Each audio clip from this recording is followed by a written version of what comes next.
Usa ang nabuthan og pabuto samtang duha ang samdan sa saag nga bala sa pagsugat sa bagong tuig sa Davao Region. Samtang mga nakumpiskang bora-bora og lantaka sa Samal Island sa Davao del Norte gipangguba. Ani ang report ni John D. Esteban. Base sa tala sa Police Regional Office 11, usa ka 50 anyos nga lalaki ang nakahiagom og minor injury human nabuthan og fountain sa walang kamot ato sa pagsugat sa bagong tuig. Samtang duha ang biktima sa saag nga bala. Ang usa nahitabo sa Panabo City, Davao del Norte.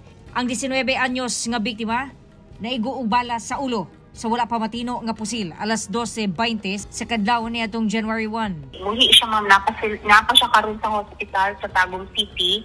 Ongoing pa po ang investigation sa Panabo City Police Station kung kinsa ang suspect atong nagpabutol sa iyahang baril na nakaigo sa biktima. Ang laing biktima sa saag nga bala nag-edad og 22 anyos sa Sulub, Davao del Sur.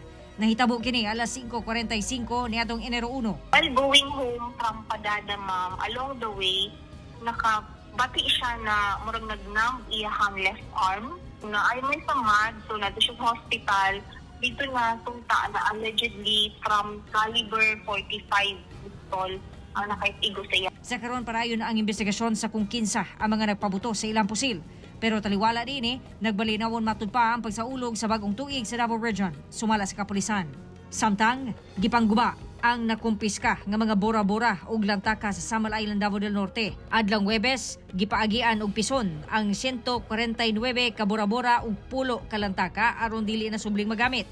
Ang bora-bora ug lantaka gibawal sa syudad base sa Executive Order number 65 Series of 2024 aron masiguro ang kalawasan sa tanan.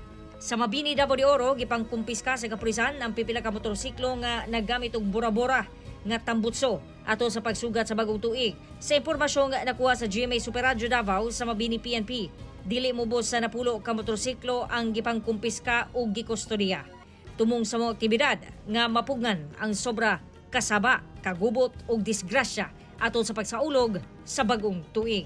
John D. Esteban, 1 Mindanao.